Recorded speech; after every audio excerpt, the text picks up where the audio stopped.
तो स्वागत है आपका हमारे इस YouTube चैनल पे। आज हम लोग दो चर वाले रैखिक समीकरण के युग्म के कुछ भाषा आधारित सवालों को देखते हुए चलेंगे और अलग अलग टाइप पर किस किस टाइप का सवाल पूछा जाता है एग्जाम में, आपके एग्जाम में किस किस टाइप का सवाल पूछा जाता है, उन सवालों पर धीरे धीरे समझते हुए आगे बढ़ेंगे।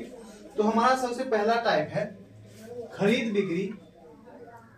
यदि हम अपने पहले टाइप पर चलें, टाइप फर्स्ट की बात कर लें,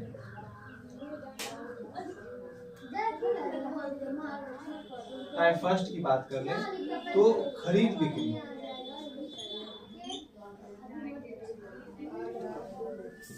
एक सेब का दाम ये है, एक संतरे का दाम ये है, एक पेंसिल का दाम इतना रुपया है, 4 पेंसिल 2 कलम का मूल्य, ये सब ऐसा सवाल, 4 गेंद 2 बैट का मूल्य इतना रुपया हुआ, ऐसा सवाल रहता है ना।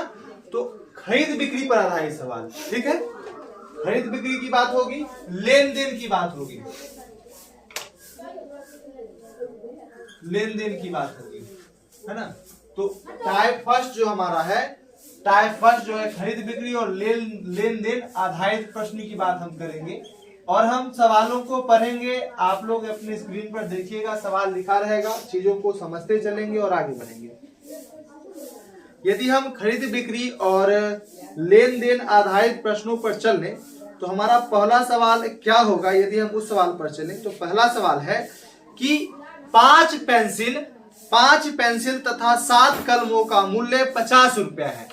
5 पेंसिल, सवाल बोला गया है, पहला सवाल है 5 पेंसिल और कितना कलम है, 5 पेंसिल और 7 कलमों का मूल्य कितना रुपया हुआ, 50 रुपया है, 50 रुपया है। और फिर आगे बोला गया है जबकि 7 पेंसिल और 5 कलम का मूल्य, 7 पेंसिल और 5 कलम का मूल्य, 7 पेंसिल और 5 कलम का मूल्य 46 रुपया है, 46 रुपया है। तो पूछा क्या जाएगा, एक पेंसिल का मूल्य तथा एक कलम का मूल्य ज्ञात कीजिए। एक पेंसिल का मूल्य तथा एक पेंसिल का मूल्य तथा एक कलम का मूल्य ज्ञात कीजिए। हम सवाल को एक बार फिर से पढ़ते हैं, ध्यान से सुनिएगा। 5 पेंसिल तथा 7 कलम का मूल्य 50 रुपया है। इस बात को हमने लिखा, 5 पेंसिल और 7 कलमों का मूल्य 50 रुपया है और 7 पेंसिल और 5 कलम का मूल्य 46 रुपया है। तो हमें एक पेंसिल और एक कलम का मूल्य ज्ञात करना है। यदि हम इस बात पर चले कि ऐसे सवालों को कैसे बनाएंगे, ध्यान से सीखेंगे और बहुत मजा आएगा। देखते हैं हम क्या करते हैं, यदि इसके सॉल्यूशन पर हम चलें, इसके सॉल्यूशन पर यदि हम चलें, इसके हल पर चलें, तो सबसे पहला काम मेरा क्या होगा, जो चीज हमें निकालना है, हमें क्या निकालना है, एक पेंसिल और एक कलम का मूल्य, एक पेंसिल और एक कलम का मूल्य। हम एक पेंसिल का दाम कुछ मान लेंगे, एक कलम का दाम कुछ मान लेंगे, ठीक है। मानते हैं, माना एक पेंसिल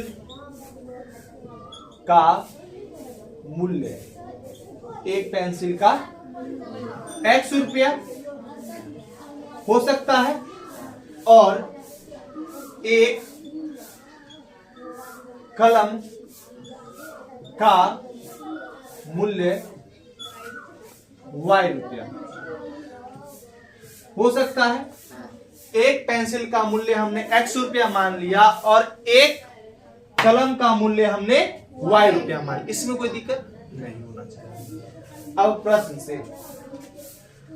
अकॉर्डिंग टू क्वेश्चन, प्रश्न से यदि हम प्रश्न पे चले तो प्रश्न कह रहा है, अच्छा एक बात बताओ, एक पेंसिल का दाम यदि 5 रुपया है, एक पेंसिल का दाम यदि 5 रुपया है, हमने 4 पेंसिल खरीदा, एक पेंसिल का दाम 5 रुपया और हमने 4 पेंसिल खरीदा, तो बताइए कि कुल पेंसिल का मूल्य कितना रहा होगा, 20 रुपया।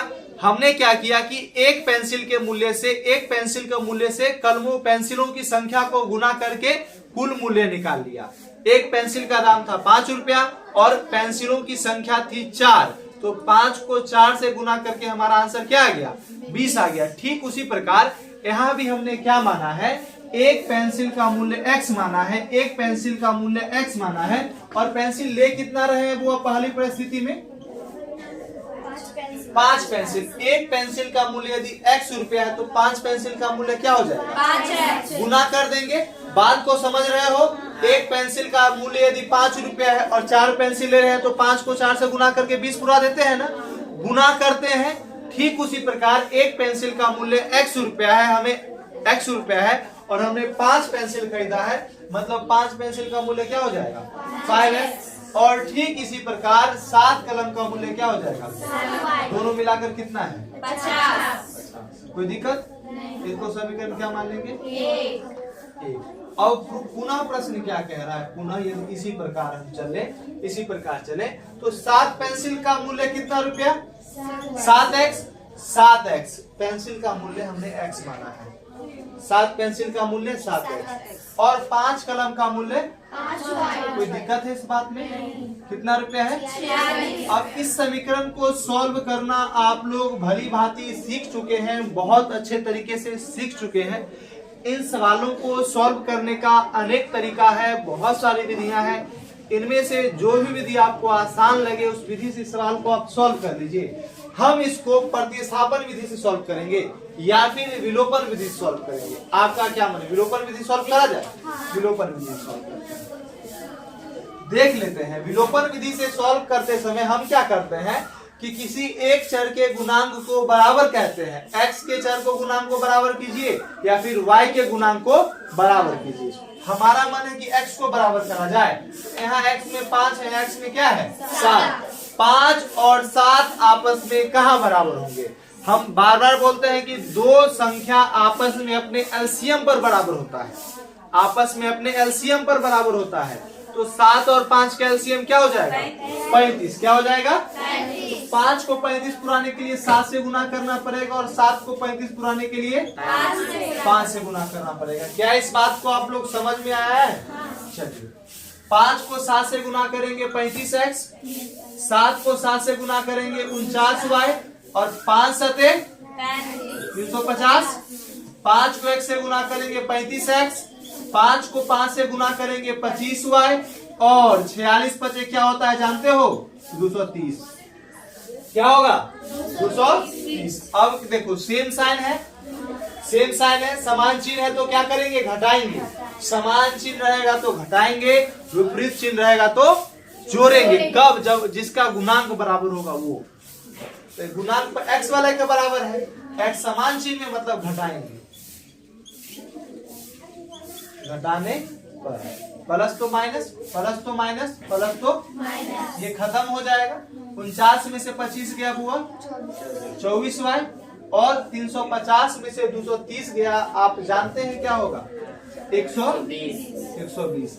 यदि हम यहाँ से y का वैल्यू निकालना चाहें तो 24 गुना में है, बराबर कुछ पड़ जाएगा तो ये 5 बार में शायद कट जाएगा, तो y बराबर क्या आ चुका है, 5।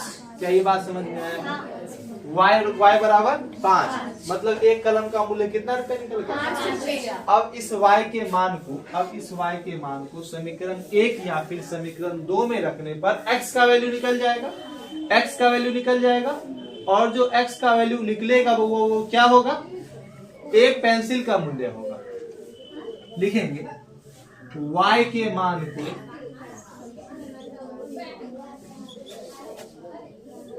समीकरण 1 में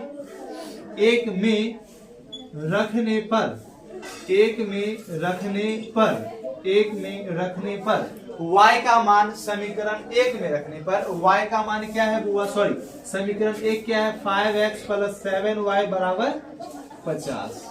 क्या ये समीकरण है, पहला समीकरण। y का वैल्यू क्या आया है, 5। y की जगह 5 बैठाते हैं, y की जगह हमने क्या बैठा दिया, 5।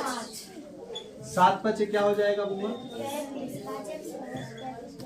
35 और बराबर का 50।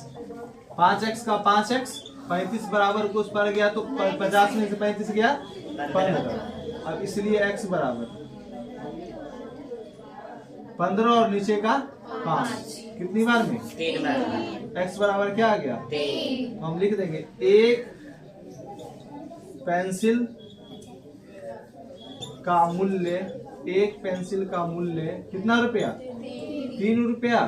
और एक कलम का मूल्य, एक कलम का मूल्य कितना रुपया? 5 रुपये।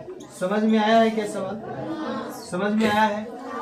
चलिए, ये था टाइप 1 का पहला सवाल, खरीद बिक्री या फिर लेन देन आधारित प्रश्न का पहला।